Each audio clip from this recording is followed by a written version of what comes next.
깊이 있는 시선으로 오늘을 바라보는 뉴스 퍼레이드 문을 엽니다. 오늘의 주요 뉴스 보시겠습니다. 유엔 총회 참석차 뉴욕을 방문 중인 윤석열 대통령이 정상회담을 이어가면서 부산 엑스포 유치 총력전에 나서고 있습니다. 최대 경쟁국인 사우디 리야드를 상대로 막판 뒤집기에 총력을 기울이고 있습니다. 푸틴 러시아 대통령이 다음 달 중국을 방문해 시진핑 주석과 만날 예정이라고 러시아 고위급 인사가 밝혔습니다. 우리 정부는 러시아 대사를 초치해 북한과 군사 협력을 즉각 중단할 것을 강력히 촉구했습니다. 이재명 대표에 대한 구속영장에는 검사 사칭 사건에 대한 위증 교사건도 포함되어 있는 것으로 파악됐습니다. 이 대표가 무죄를 받기 위해서 집요하게 위증을 요구한 내용이 구체적으로 담겨 있습니다. 충남 아산과 천안을 잇는 아산 천안간 고속도로가 오늘 밤 10시에 개통됩니다. 아산을 경부 고속도로에 연결하는 첫 고속도로인 만큼 주행시간 단축과 물류 비용 감소에 큰 도움이 될 전망입니다. 네, 저희는 잠시 뒤에 돌아옵니다.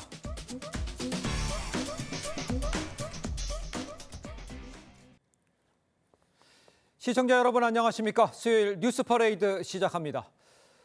푸틴 러시아 대통령이 다음 달 중국을 방문해서 시진핑 주석을 만날 예정이라고 러시아 고위급 인사가 말했습니다.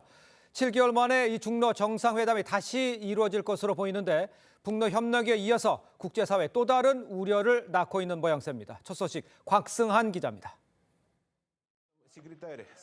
푸틴 러시아 대통령의 최측근인 니콜라이 파트루세프 국가안보회의 서기가 중국의 외교사령탑 왕이 외교부장을 만났습니다. 이 자리에서 파트루세프 서기는 푸틴 러시아 대통령이 다음 달 중국 베이징을 방문해 시진핑 중국 국가주석과 회담할 것으로 예상된다고 밝혔습니다. Важно, что подходы России и Китая принципиальным вопросам современного миропорядка и ключевым международным проблемам совпадают и близки. 파트루세프 서기는 중국과의 포괄적 파트너십을 꾸준히 발전시킬 방침이라고 강조했습니다. 왕이 외교부장은 중러 관계는 성숙하고 바위처럼 강하며 국제 상황의 시험을 견뎌낼 것이라고 했습니다.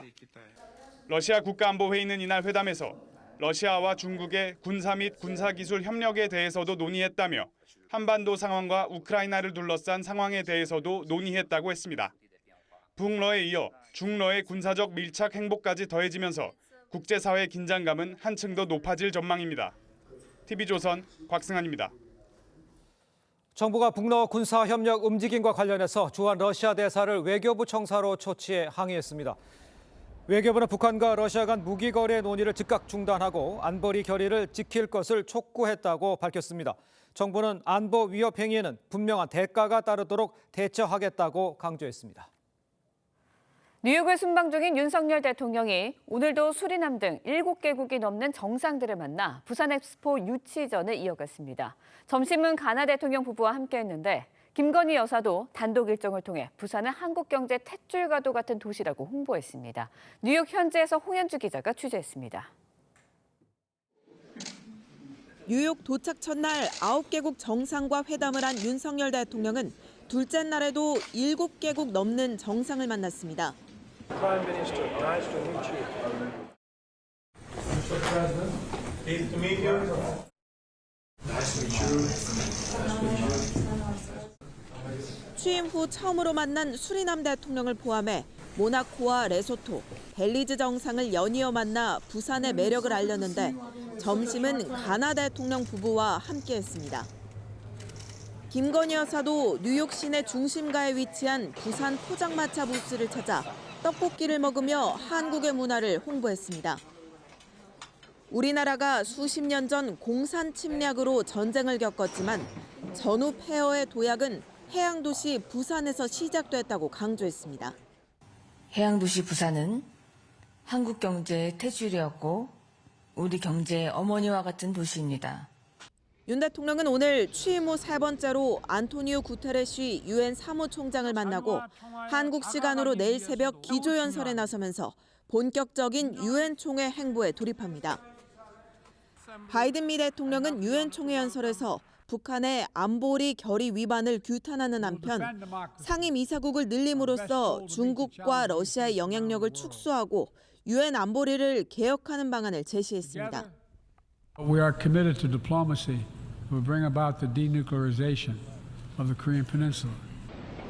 윤 대통령은 잠시 후 바이든 미 대통령 부부가 주최하는 리셉션에 참석하는데 한미 정상간 만남은 캠프 데이비드 정상회의와 인도 G20 회의에 이어 최근 한 달 새 세 번째입니다. 뉴욕에서 TV조선 홍현주입니다. 특히 윤 대통령은 이번 유엔 총회에서 2030년 부산 엑스포 유치를 위한 총력전에 나서고 있습니다. 최대 경쟁국인 사우디아라비아 리야드가 엑스포 유치전에서 앞선 상황에서 막판 뒤집기의 발판을 마련하는 것이 관건입니다. 이유진 기자의 보도입니다. 오는 2030년 엑스포 유치를 두고 대한민국 부산은 사우디아라비아 리야드, 이탈리아 로마와 경쟁을 벌이고 있습니다. 이탈리아의 경우 지난 2015년 로마 엑스포를 개최했기에 유치 가능성이 적다는 게 중론입니다. 반면 빈살만 왕세자가 직접 유치전에 나선 사우디는 앞선 프레젠테이션에서 막대한 오일머니 위력을 과시했습니다. The Expo 2030 budget of $7.8 billion is catalytic to our broader Riyadh investment plans. 한국은 이에 맞서 한류 스타들을 총출동시켜 세계의 이목을 사로잡았습니다.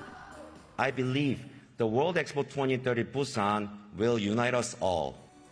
현재까지 179개 회원국 중 사우디를 공개 지지한 국가는 70개국에 달하는 것으로 알려졌습니다.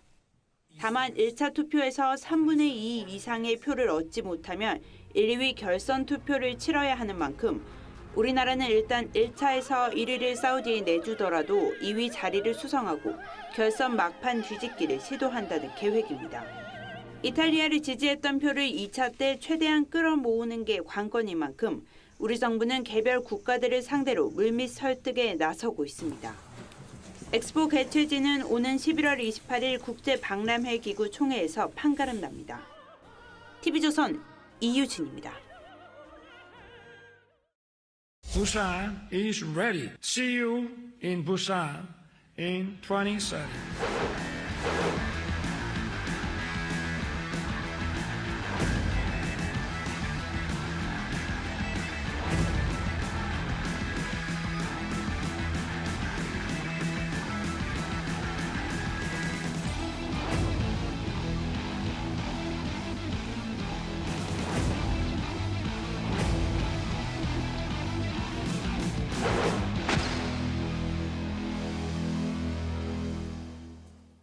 네, 지금 보신 대로 윤석열 대통령 뉴욕에서 부산 엑스포 유치를 위해서 총력전을 펼치고 있는 상황이죠. 네, 관련 내용 유혜미 한양대 경제금융학부 교수와 함께 자세히 짚어보도록 하겠습니다. 안녕하십니까? 안녕하세요.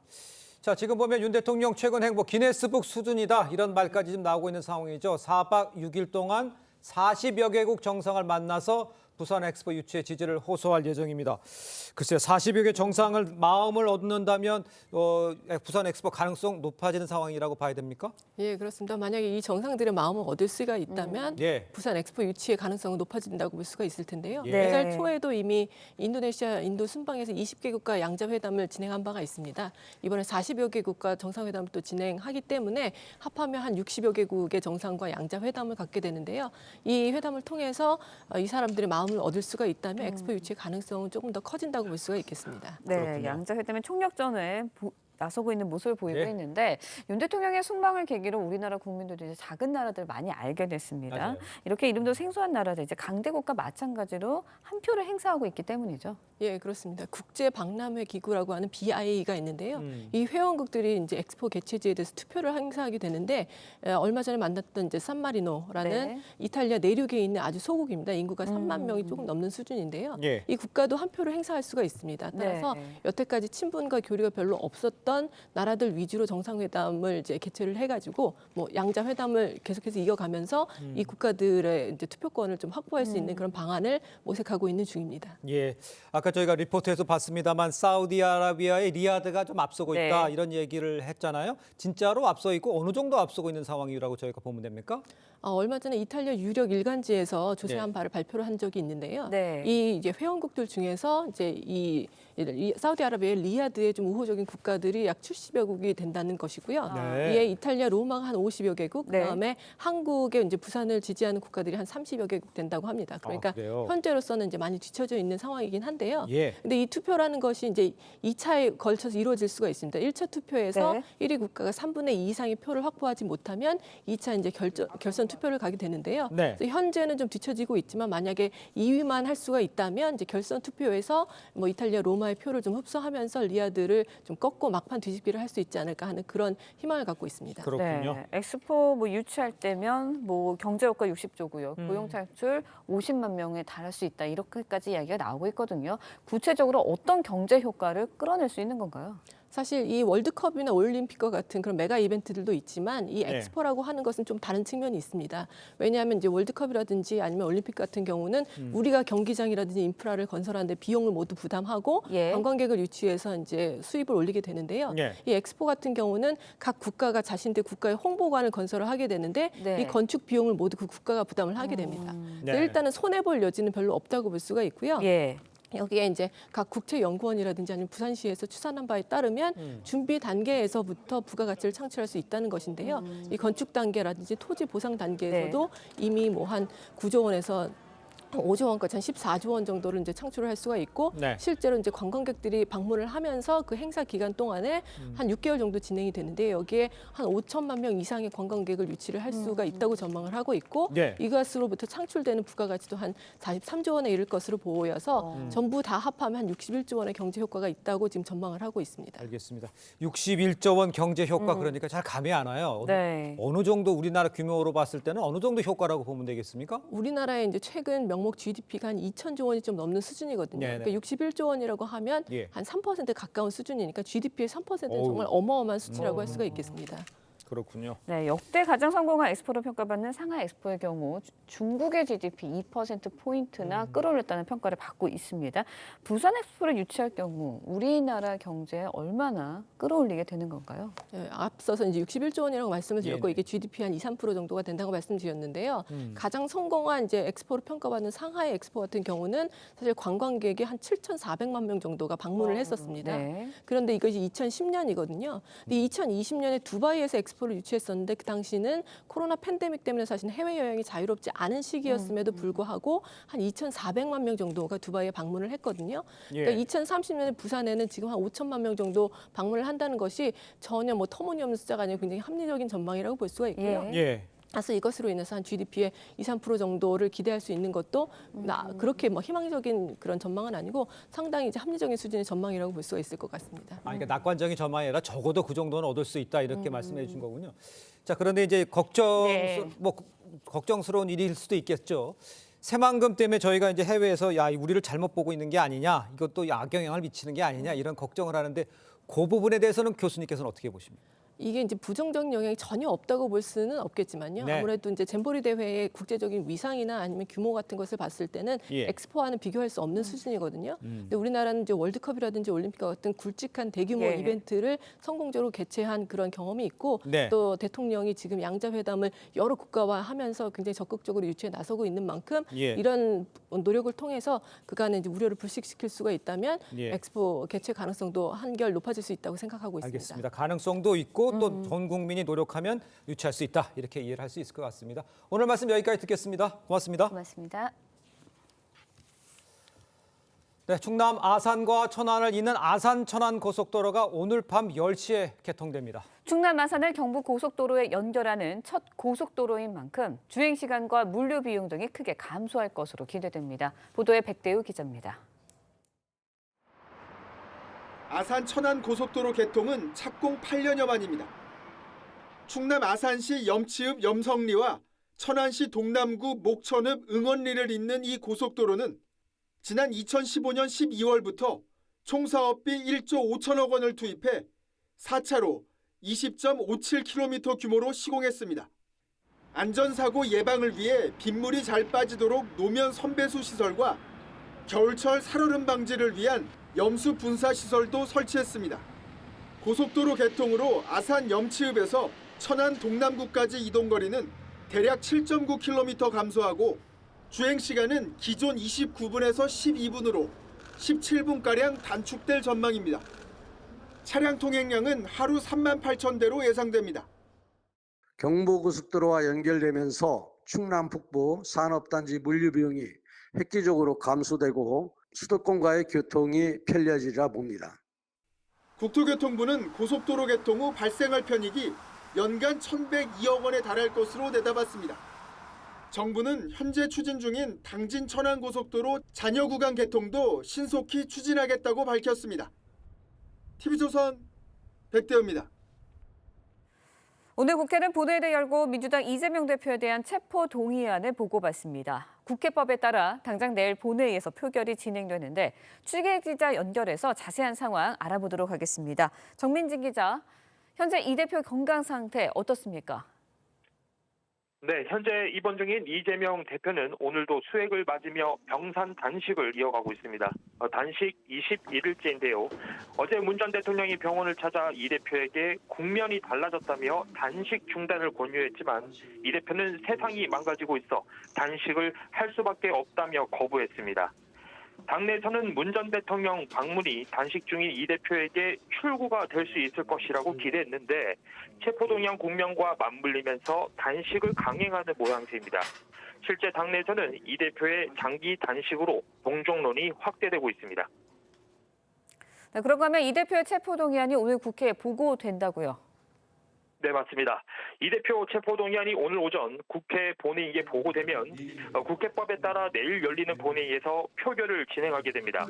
만약 재적의원 가반 출석에 과반 찬성으로 체포동의안이 가결될 경우 법원 심사를 통해 구속 여부가 결정됩니다. 지난 2월 이 대표 체포동의안 표결 땐 민주당에서만 기권을 포함해 최소 31표가 이탈한 만큼 당 지도부는 내부표 단속을 위해 오늘 윤정부 규탄대회를 열고 의원총회에서 대응 방침을 논의할 계획입니다. 지금까지 보도국에서 전해드렸습니다. 이재명 대표에 대한 구속영장에는 검사 사칭 사건에 대한 위증 교사건도 포함돼 있었습니다. 저희 TV조선이 입수한 영장엔 이 대표가 허위 증언을 강요한 구체적인 내용이 담겨 있었습니다. 황병준 기자의 보도입니다. 2019년 2월 이재명 당시 경기지사가 법원을 빠져나옵니다. 최선을 다하고 있습니다. 사필 기정하겠죠. 당시 이 대표는 2002년 KBS PD가 검사를 사칭하는 데 가담한 혐의로 유죄 판결을 받고도 2018년 지방선거 때 누명을 썼다고 말해 허위사실 공표 혐의 등으로 재판을 받았습니다. 재판 증인으로 나온 김병량 전 성남시장의 수행비서 A씨는 KBS와 김 전 시장 사이에 협의가 있었고 이 대표가 누명을 썼다는 취지로 증언했습니다. 김 전 시장은 2002년 당시 KBS PD의 취재 대상이었습니다. 하지만 검찰은 이 대표가 사전에 A씨에게 거짓 증언을 종용한 것으로 파악했습니다. 검찰이 청구한 이 대표 구속영장에 따르면 이 대표는 A씨에게 전화해 정치적인 거래가 있는 사건이었던 걸로 기억한다고 증언해줄 것을 부탁했습니다. 그러면서 자신의 주장이 담긴 변론 요지서를 텔레그램으로 보내 증언 방향도 설명한 것으로 조사됐습니다. A씨가 잘 기억나지 않는다고 했지만 이 대표는 그런 얘기를 들었다고 해주면 된다고 했다는 내용도 담겼습니다. 검찰은 영장에 구속이 필요한 이유로 이 대표의 음주운전 경력 등 4가지 전과를 나열하며 사법 질서를 존중하려는 의사가 있는지 의문이라고 적었습니다. 이 대표 측은 모든 건 재판에서 밝힐 것이라고 했습니다. TV조선 황병준입니다. 자, 문재인 전 대통령이 이제 병상에 단식을 이어가고 있는 이재명 대표를 찾아서 단식 중단을 권유를 했습니다. 두 분과 함께 정치권 소식 자세히 짚어보죠. 윤기찬 국민의힘 법률위원회 부위원장, 김현정 저 더불어민주당 대변인 나오셨습니다. 안녕하십니까? 네, 반갑습니다. 자, 퇴임 후 처음으로 서울을 찾은 문 전 대통령, 병상에 누운 이재명 대표의 손을 잡고 위로를 했습니다. 두 사람 만남은 영상으로 먼저 보고 오겠습니다. 지금 링크가 수행만 받고 복귀는 여전히 안 하신다면서 그리고 내가 열흘까지 올렸었는데 그때도 힘들었거든요. 근데 지금 20일이니까 얼마나 힘들까 싶은데 지금 단식의 진정성이나 결기는 충분히 어렵거든요. 이제 길게 싸워 나가야 되고 이제는 또 빨리 기운 차려서 다시 또 다른 모습으로 또 싸우는 게 필요한 시기가 된 것 같고.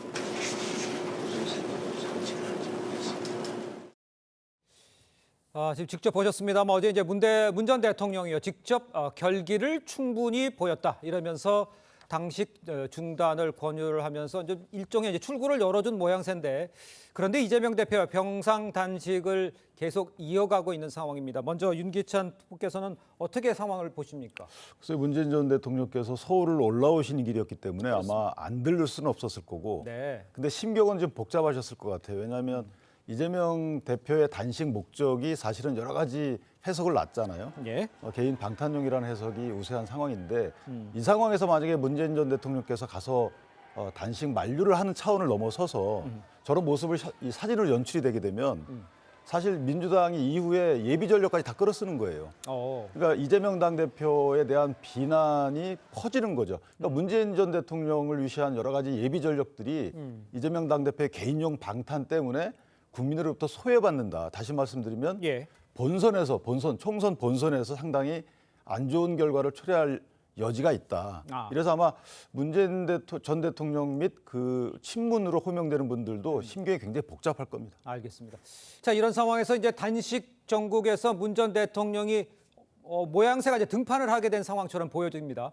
그렇기 때문에 민주당이 하나로 결집하는 계기가 만들어지는 거 아니냐 이런 해석도 나오고 있습니다만 거기에 대해서는 어떻게 생각하십니까? 조금 윤기찬 부위원장은 좀 생각이 다른 것 같습니다만.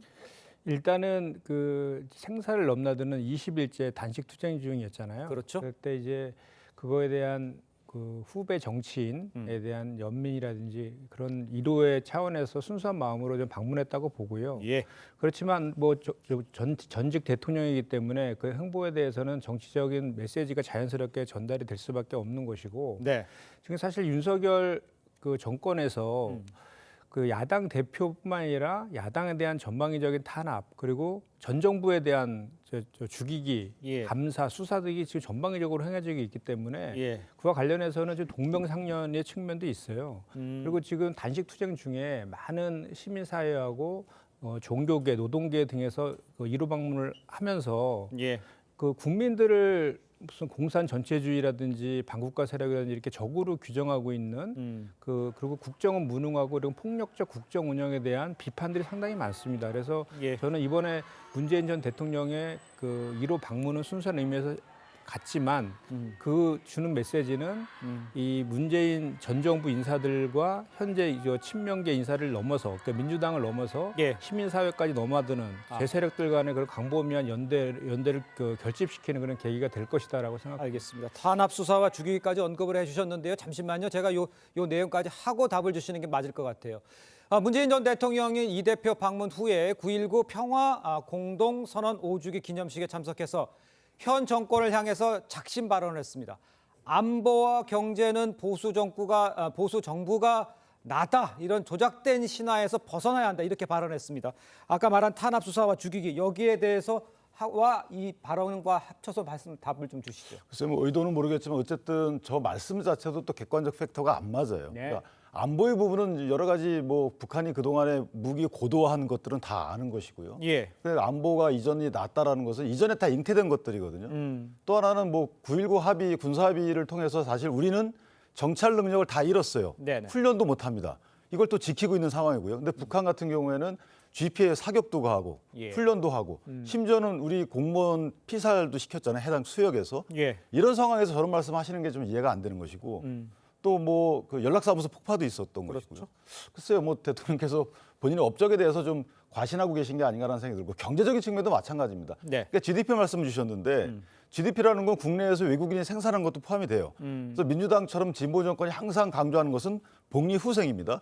복리후생은 저희가 GNI로 보통 따져요. 개인소득. 개인소득은 문재인 정부 시절에 증가율이 1.1%뿐이 안 됐어요. 나머지는 3% 넘습니다. 따라서 저 말씀은 안 맞는 것이고 저런 말씀을 통해서 지지층 결집은 혹시 이룰 수 있을지 몰라도 지지층 결집을 하는 목적은 사실 선거에서 좋은 성격을 거두기 위함 아니겠습니까? 그렇겠죠. 근데 결국은 본선에서 안 좋은 결과를 얻으실 거다.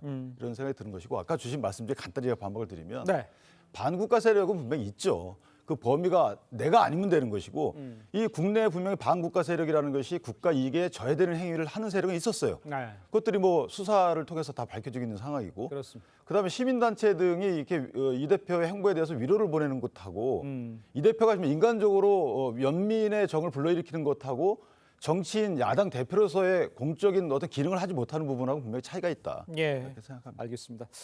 자, 이런 상황에서 국회 본회의에서 이 대표 체포한 표결을 지금 앞둔 상황이죠. 문 전 대통령이 이 대표를 찾아서 위로하는 이 모습, 이런 행보가 이 부결에 더 힘을 실어줄 수 있는 거 아니냐 이런 관측도 나오는데 전체적으로 봤을 때는 당내 분위기가 부결 쪽으로 모이고 있다 이렇게 볼 수가 있습니까? 사실은 그런 분위기가 지금 잡혀가고 있습니다. 네. 왜냐하면 사실 그동안 계속해서 여당에서 네네. 그 방탄 프레임을 걸었잖아요. 네. 그리고 또 하나는 그 방탄 프레임이라는 측면이 하나가 있었고 또 하나는 검찰의 의도는 민주당의 분열과 갈등을 만들려고 하는 것이다. 예. 이 두 가지 내용에 대해서 이재명 대표는 대응하는 방식으로 불체포 특권을 내려놓겠다라고 제안도 하면서 비회기 중에 영장을 치라고 분명히 그 메시지를 전달했습니다. 그럼에도 그리고 또 그 비회기 기간까지도 만들었어요. 그럼에도 불구하고 검찰은 본 회기 중에 결국은 수사안이 정치를 통해서 체포 영장쇼를 하고 말았습니다. 이런 상황 속에서 그럼 이것이 과연 정당한 영장 청구인가? 지금 현재 민주당의 공식 입장은 정당한 영장 청구에 한해서 불체포 특권을 내려놓겠다는 것이기 때문에 예. 정당한 청구에 대한 판단이 지금 판단 중에 지금 있는 과정인데요. 예. 이와 관련해서 엊그제 의총에서 이재명 대표의 변호사인 박균택 변호사가 와서 이것은 물증이 없고 그 수사관이 정치이기 때문에 무죄가 확실하다. 예. 이런 식의 취지의 얘기를 했기 때문에 그걸 근거로 해서 이제 그 의원들이 다양한 지금 그룹을 통해서 의견을 모아가는 그런 과정입니다. 그런데 분명한 것은 종전보다는 이 검찰권의 남용이 너무 과도하다. 그리고 이번에 영장에 청구된 그 내용을 보면 범죄의 중대성과 증거인멸 우려를 적시를 했는데 예. 범죄의 중대성과 관련해서도 뭐 그 배임액이 50억 이상이고 예. 뇌물액이 1억 이상이기 때문에 가중처벌 요건에 해당하기 때문에 중대하다 이런 논리인데 네네. 그 논리는 검찰에서 만든 그 주장이고 논리이지 예. 법원에 확정된 내용은 아니라는 것이고요. 그건 당연하죠. 예, 법원에 증거인멸과 관련해서도 예. 지금 백현동 건과 그 대북송금권 각각의 건에 대해서 증거가 차고 넘친다고 함에도 불구하고 병합 청구한 거에 더해서 이미 한참 지난 그 이중교사건까지 그것도 증언을 해달라고 했음에도 불구하고 그걸 이중교사로 엮어서 세 가지를 묶어서 이렇게 청구한 그것은 예. 이 검찰이 백현동 건과 대북송금권으로는 부족하기 때문에 는 것이다라는 판단을 지금 판단들이 당 안에서 강범위하게 지금 퍼져가는 상황이기 때문에 지금 분위기로서는 부결될 가능성이 높다. 저는 그래서 알겠습니다. 검사 사칭 얘기해 주셨는데 그건 뒤에 얘기를 하시고요. 답변을 좀 반박을 좀 해주시죠. 아니 이게 불체포 특권이라는 게 회기 중이어야지만 불체포 특권이에요. 그러니까 네. 이재명 당대표께서 불체포 특권을 포기한다고 하셨잖아요. 회기 중이 아닐 때 청구하면 그 불체포 특권 대상이 아니에요. 아하. 물론 그거 간단히 말씀드리면 검찰이 수사 일정에 따라서 아직 준비가 안 됐는데 청구하라는 게 어디 있습니까? 그건 말이 안 되는 거고. 예. 송영길 전 당대표께서 하는 거하고 똑같은 거잖아요. 그러니까 검찰이 청구한 시점을 기준으로 해서 이것이 회기 중일 때는 예. 그 해당되는 불체포 특권 그것을 포기하겠다고 이재명 대표께서 말씀 주신 거 아니겠어요? 거기서 논의의 시작이 돼야 되는데 회기가 아닐 때 청구 왜 안 했냐라고 이 불체포 특권에 대해서 포기 의사를 다시 번복하는 이유로 삼는 것은 말이 안 되는 것이고 예. 또 하나는 불체포 특권을 인해서 만약에 민주당의 당의 단합을 저하한다? 아니 다 가결 당론으로 가도 당의 단합을 저하는 게 아니에요. 왜 하필 부결로 가야 되냐 이 말이죠. 그러니까 저는 개인적으로 그 조 의원이 얘기했던 것처럼 그런 논리로 가면 이재명 당대표도 그래서 그런 거 아니겠습니까? 내가 포기하는 이유가 당의 분열을 막혀서 포기한다 그렇게 하셨으면 가결을 본인이 얘기하셨으니까 그걸 따라서 가결로 가면 돼요. 예. 이건 뭐 내부적인 일이니까 제가 말씀 안 따지겠지만 예. 이런 이상한 논리로 가가지고 이전에 약속했던 부분들을 번복하면 안 되시는 거고 또 하나는 31분이 불체포 특권 포기하겠다 선언하셨어요. 네네. 이분들 행보를 좀 보겠습니다. 어떻게 가시는지.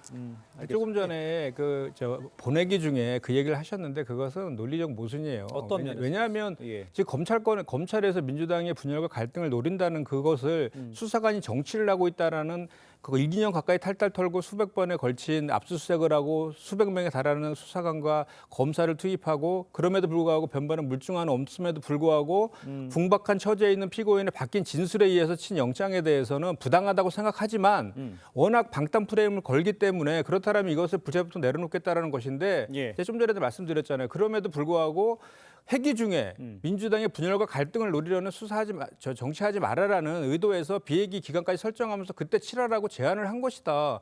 이것이 어떻게 다른 의도가 있다고 그러면 검찰이 얘기하대로 그 회기 중에 청구한 것은 정당한 건 아니라고 보시는 겁니까 지금? 내용상으로 정당하지 않다라는 말씀을 드리는 내용상으로 거예요. 뭐 어떤 부분이 정당하지 않은 겁니까? 아까 제가 말씀드렸지 않습니까? 예. 그러니까 그 원래는 우리가 공판 중심주의가 원칙이잖아요, 헌법상. 예. 그래서 불구속 기소하면 됩니다, 사실은. 그럼에도 불구하고 꼭 야당 대표를 인신 구속하겠다고 하는 거잖아요. 그런데 그 인신을 구속하기 위해서는 세 가지 요건이 필요하지 않습니까? 범죄의 소명, 증거인멸, 도주 우려가 필요한데 이것이 두 가지 범죄가 배임과 제3자 뇌물이에요. 예. 변호사니까 잘 아시겠지만 그 이연령 비연령 범죄라고 알려져 있잖아요. 그래서 해석의 영역이고 법리 다툼이 대단히 필요한 거라서 오히려 이런 것들은 인신 구속하기보다는 상대방에게 충분하게 소명할 수 있는 기회를 주는 것이 오히려 더 합당한 논리다라는 얘기고, 증거인멸과 관련해서는 도주는 없는 건도 뭐 다 아실 거고, 증거인멸과 관련해서도 그 증거인멸이라는 것을 만들어내기 위해서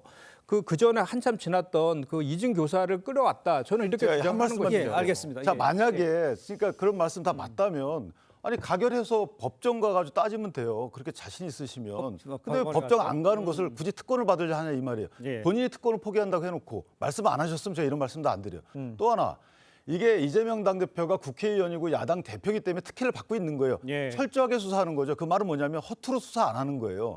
그 수사 기간이 긴 만큼 소명의 기회도 많았던 거 아니겠어요? 네네. 근데 지금에 와서 소명의 기회를 안 줬다는 말씀도 안 맞는 것이고, 예. 일반인에 비해서 수사 기간이 긴 것은 야당 대표 등에 대해서 또는 공인에 대해서는 되게 수사를 철저하게 합니다. 이것이 가혹하다고 느낄 수도 있지만 예. 한편 보면 일반인에 비해서 특혜를 받고 있다고 볼 수도 있는 여지가 있는 거예요. 특혜가 알겠습니다. 아니라요. 이건 정말 제가 말씀드려야 될 것 같은데요.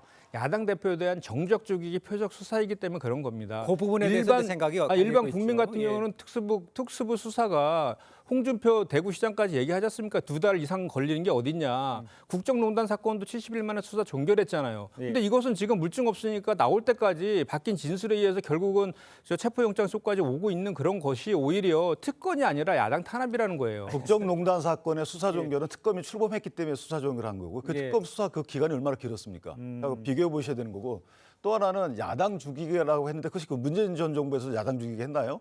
지금 이재명 당대표의 대부분의 사실들이 문재인 정부에서 수사 단서가 발견돼서 수사가 시작이 된 거예요. 그걸 이어온 것이고, 한편 말씀드리면 수사 기간이 길어진 이유도 그 당시에 수사를 제대로 안 했으니까 지금 다시 수사가 제대로 되는 거라는 시각도 있어요. 알겠습니다. 따라서 그것은 이게 뭐 딱 맞다라고 얘기하실 수가 없는 사안이에요. 알겠습니다. 이 부분에 대해서는 이제 체포 동의안에 관해서는 국회에 이제 표결이 어떤 결과가 나올지 이 부분에 대해서 집중적으로 살펴봐야 되겠습니다. 두 분의 의견이 첨예하게 엇갈리고 있는 상황이니까요.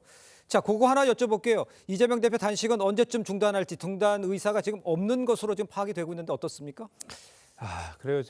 솔직히 잘 모르겠습니다. 그러니까 사실 지난번에 저도 이제 같이 천안 농성을 같이 했었거든요. 그래서 지난주 금요일부터 급격히 상태가 안 좋아지셔가지고 토요일 날 이제 긴급 의총을 열어가지고 이재명 대표가 요구하면서 단식하고 있는 내용들에 대해서 결기 있게 5가지 내용도 결의까지 하면서 그 의총에서 단식 중단을 결의하고 단식 중단을 요구하고 비상대기까지 했었거든요. 그럼에도 불구하고 의지를 꺾지 않으셨는데, 그 이후에도 그 시민단체나 종교계에서 와서 중단을 상당히 만류했음에도 불구하고, 또 어제 문재인 전 대통령까지 찾아가서 이러한 만류를 했음에도 불구하고 의지를 꺾지 않고 계시기 때문에 아마도 본인이 주장하고 있는 그 국정기조 변화라든지 이런 것들에 대한 정부 여당의 그 성의 있는 태도가 오지 않으면 본인이 버틸 수 있을 때까지 버티겠다 이런 생각이신 것 같습니다.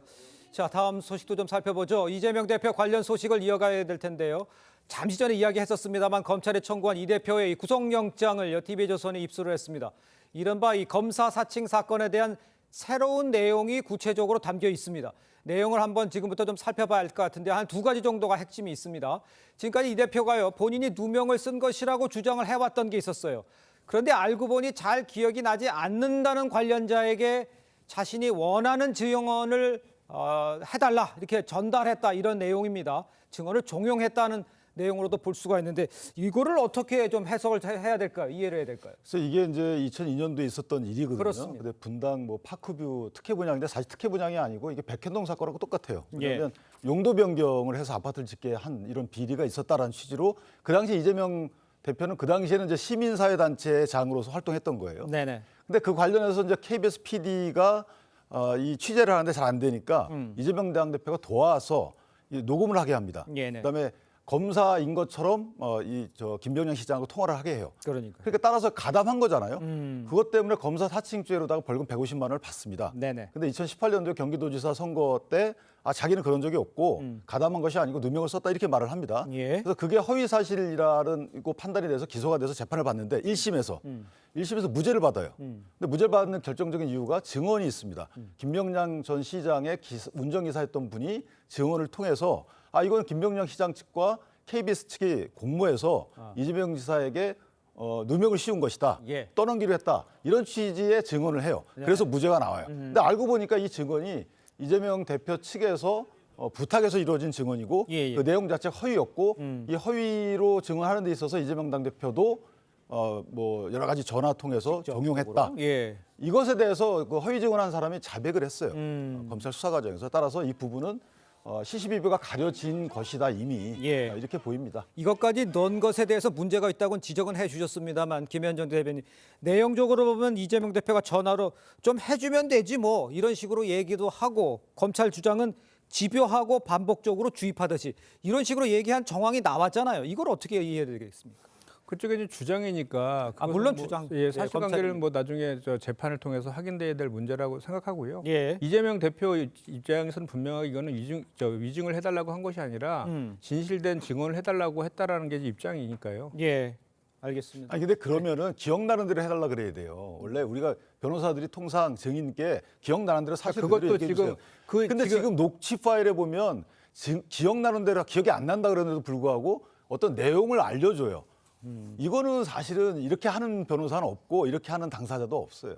SNS 텔레그램이라는 단어를 썼습니다. 뭐 그 내용에다가 이렇게 해달라는 내용까지 보내줬다는 것이 지금 검찰은 가지고 있는 것 같아요. 검찰의 주장이니까 재판 통해서 확인될 문제라고 저는 봅니다. 저도 정확한 내용을 제가 지금 직접 보고 확인하는 것이 아니기 때문에 예, 알겠습니다. 궁극적으로 재판을 통해서 확인해야 될 문제. 하나 더 확인해 보죠. 이 검찰 영장에는요, 백현동 브로커 김인섭 씨가 민간업자에게 200억 원을 요구하면서 절반은 이 대표 측의 몫이라고 했다는 진술도 지금 있다고 하는 게 지금 그 검찰 그 조서에 나와 있죠.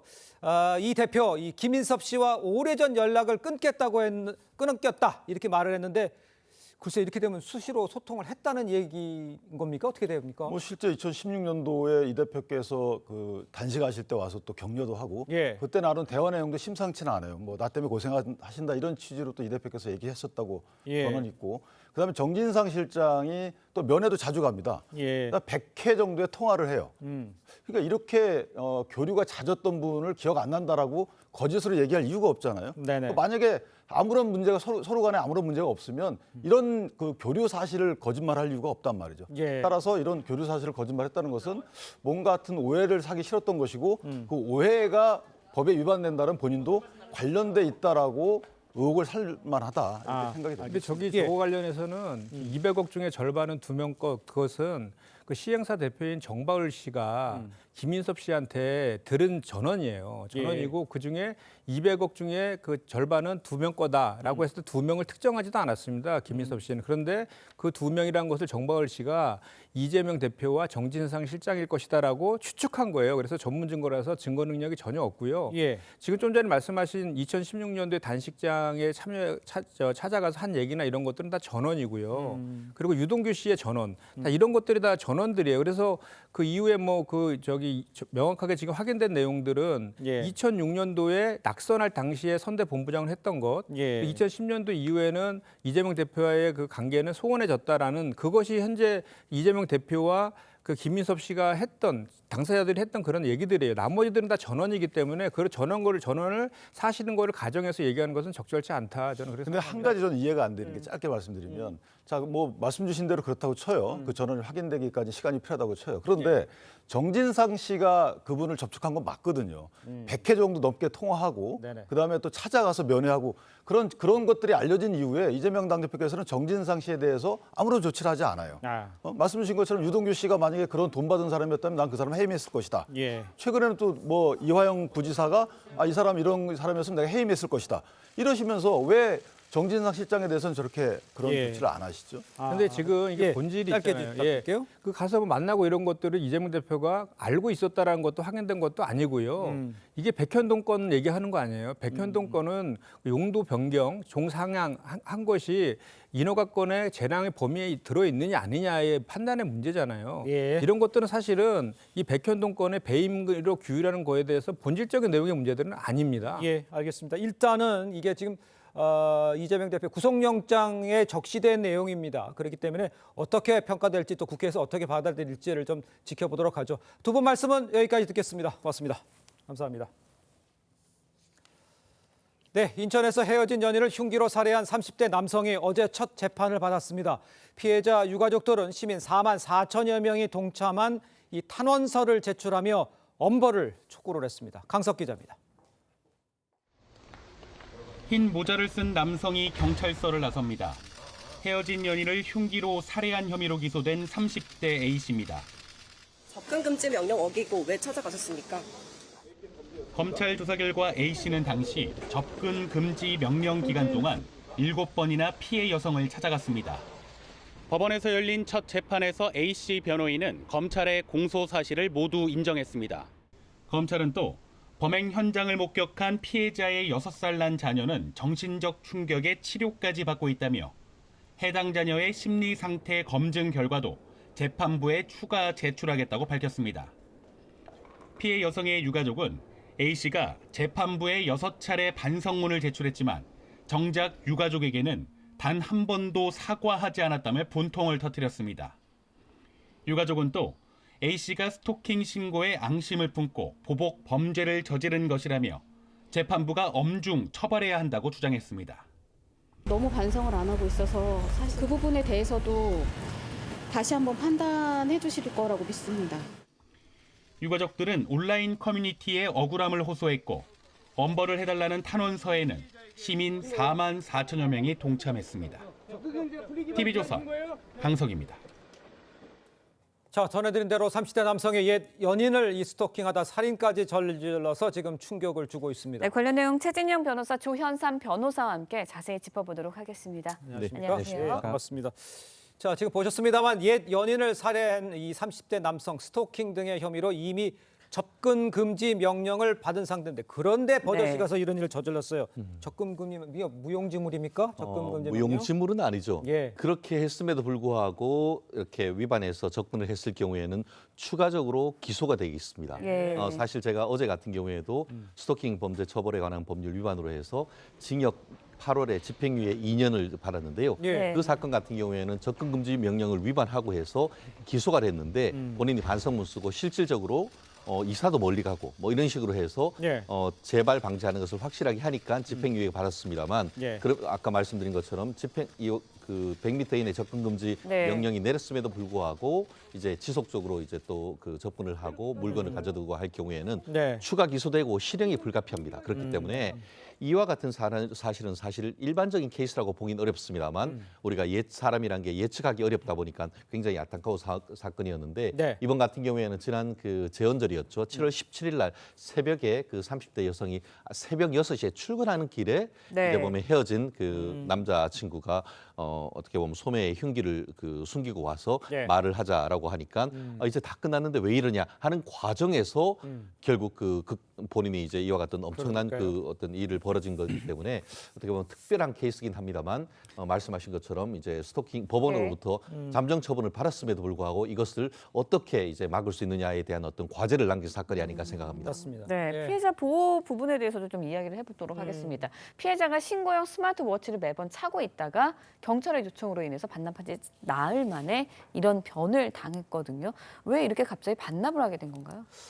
피해자 입장에서는 국가가 제공하는 사실상 네. 유일한 보호 장비가 스마트워치라고 할 수 있죠. 예. 긴급적으로 구조받을 수 있는 장비라고 할 수 있는데 물론 스마트워치가 모든 범죄를 예방할 수 있는 장비는 아니라고 할 수 있습니다. 예. 그렇다고 하더라도 그 가능성을 최소화할 수 있는 사실상 유일한 장비라고 할 수 있는데요. 예. 지금 유족들의 입장에서는 그 경찰의 요청으로 재고 부족이라는 요청으로 인해서 스마트워치를 반납했다고 하는데 저는 스마트워치를 이런 경위 때문에 반납했다라는 그런 전례를 들어본 적이 없습니다. 아마 정확하게 유족들이 진술하는 것처럼 네. 그러한 경위 때문에 반납을 했다고 한다면 분명히 예. 그 사실관계를 확인하고 그에 응당한 그다음 후속 네. 절차가 이루어져야 될 것 같고요. 네네. 그렇지 않다고 한다면 어떠한 경위 때문에 반납하게 됐는지 좀 더 구체적으로 살펴봐야 할 것 같습니다. 알겠습니다. 네. 자, 그런데 이제 뭐 스마트워치도 그렇고 아까 이제 그 접근 금지 명령도 그렇고 결론적으로 이제 피해자 입장에서는 보호가 돼야 되는 문제인데 이게 전혀 안 되는 거잖아요.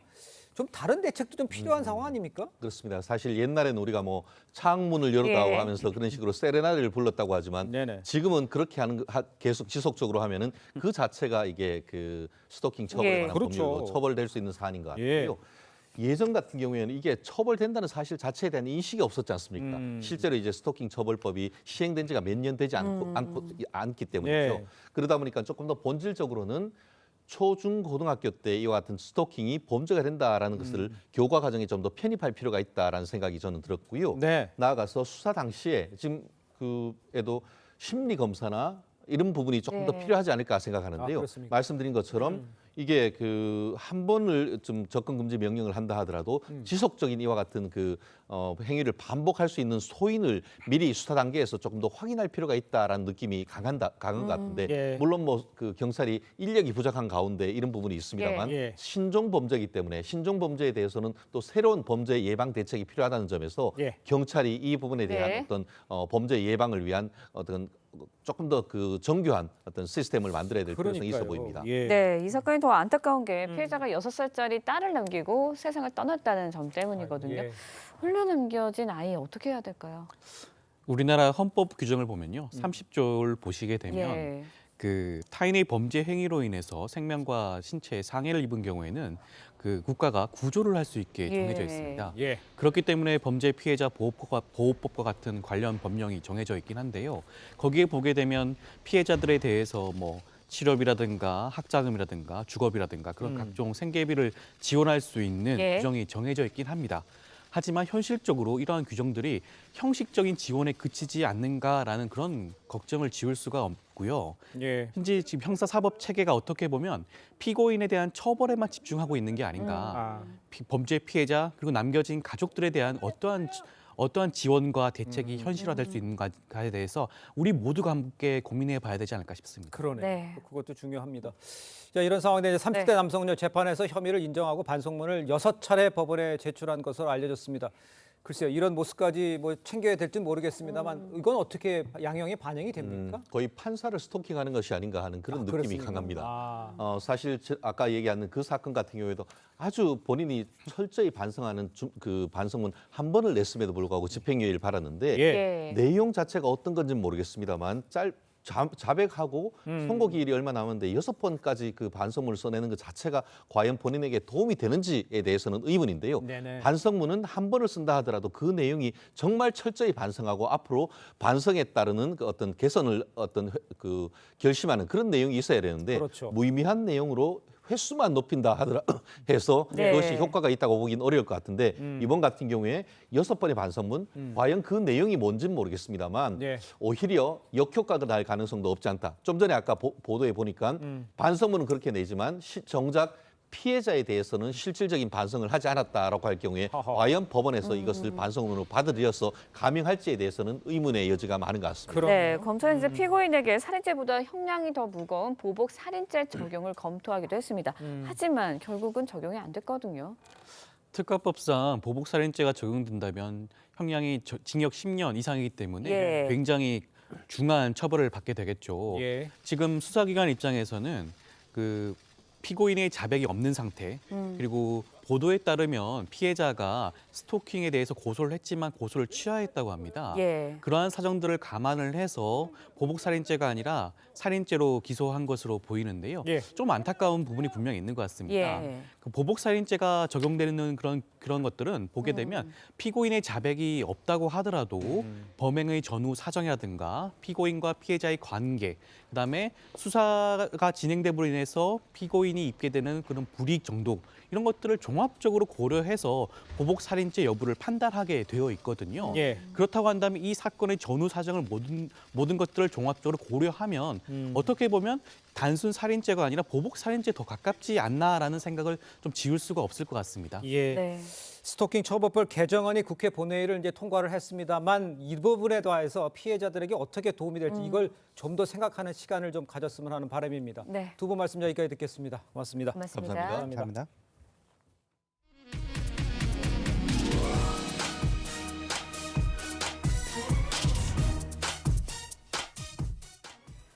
불길에 휩싸인 경남 양산의 한 식당에 뛰어들어 60대 여성을 구한 우즈베키스탄 남성이 있어 화제가 되고 있습니다. 이성진 기자의 보도입니다. 식당 건물이 갑자기 폭발합니다. 건물 전체가 순식간에 시뻘건 불길에 휩싸입니다. 업주인 70대 남편은 탈출했지만 60대 아내는 빠져나오지 못했습니다. 달려온 인근 주민들도 거센 불길에 손을 쓰지 못하는 상황이었습니다. 문을 여니까 할머니 몸에 불이 붙었어요. 담요 갖고 와야 된다 이제 소리치면서. 위기의 순간 갑자기 한 남성이 불길 속으로 뛰어듭니다. 또 다른 주민들은 소화기를 뿌리며 힘을 보태는 사이 60대 여성을 구조해 밖으로 탈출합니다. 알고 보니 이 남성은 우즈베키스탄 국적의 41살 아바스코차 씨였습니다. 아바스코차 씨는 평소 불이 난 식당에서 자주 식사를 하던 이웃이었습니다. 조금 무서운데 아니 이거 할머니는 나 몰라 이게 빨리 그래 식당에 할머니는 남았는데. 아바스코차 씨가 구한 60대 여성은 온몸에 중화상을 입고 병원에서 치료 중입니다. 경찰은 아바스코차 씨를 용감한 시민상 후보로 추천할 계획입니다. TV조선 이성진입니다.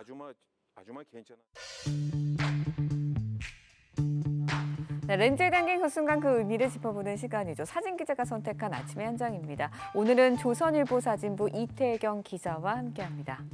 안녕하세요. 오늘 아침에 볼 사진 어떤 건가요? 네, 오늘은 파라과이에서 아주 특별한 세계 기록에 도전하는 모습인데요. 현장 모습 사진으로 만나보겠습니다. 파라과이의 수도 아순시온의 한 공원입니다. 많은 여성들이 머리에 병을 올리고 모여 있는데요. 바로 파라과이의 전통 민속춤 보틀 댄스를 추기 위해서 모인 겁니다. 춤을 추는 동안에 물병에는 절대 손을 대지 않는데요. 보는 사람들은 병이 떨어질까 아슬아슬한데 무용수들의 표정엔 여유가 가득합니다. 네, 정말 독특한 춤이라는 생각이 드는데요. 무용수마다 실력 차이가 있는 것 같아 보이네요. 네, 그렇습니다. 초보의 경우에는 병 1개부터 시작하고요. 숙련된 무용수의 경우에는 병 10개 가까이 올릴 수 있다고 합니다. 정말 남다른 균형 감각이 돋보이는데요. 최근 파라과이 당국은 다른 나라에서는 보기 힘든 이 고유한 전통 문화를 널리 알리기 위해 지난 17일을 물병의 날로 지정했고 이를 기념하기 위해 여러 무용수들이 모여 세계 최대 규모의 전통 보틀 댄스를 선보인 겁니다. 이날 세계 신기록 달성을 위해 모인 무용수들은 580여 명, 이들의 머리 위에 올린 물병의 개수는 2,500개에 달했다고 합니다. 네, 전통 문화를 널리 알렸고 지켜가는 모습이 아름답습니다. 지금까지 아침의 현장이었습니다. 오늘은 전국에 비 소식이 있습니다. 현재 서울을 포함한 중북부 지역에 약한 비가 내리고 있고 오전 사이 전국으로 확대될 텐데요. 이번 비는 내일까지 이어지면서 양도 꽤나 많겠습니다. 특히 해안가를 중심으로 시간당 30에서 최대 60mm 이상의 세찬 비가 집중될 수 있겠습니다. 내일까지 경남 남해안과 제주 산지에 150mm 이상, 충남 서해안과 호남 해안, 또 경북 동해안으로도 120mm가 넘는 많은 비가 예보돼 있습니다. 그 밖의 지역에서도 최대 100mm 정도의 비가 내리겠고요. 오늘 밤부터 전남 해안과 제주를 중심으로는 순간 최대 풍속 초속 20m 이상의 강풍도 불겠습니다. 비가 내리면서 더위는 조금 꺾이겠습니다. 서울이 23도, 대전 24도, 광주와 대구는 25도로 어제와 비교하면 4도가량 낮겠습니다. 비는 내일 오전 수도권과 강원부터 그치기 시작해서 밤이 되면 대부분 잦아들겠습니다. 날씨였습니다. 네, 이상으로 수요일 뉴스 퍼레이드 마칩니다. 네, 저희는 내일 아침 7시 30분에 다시 찾아뵙겠습니다. 시청해주신 여러분 고맙습니다.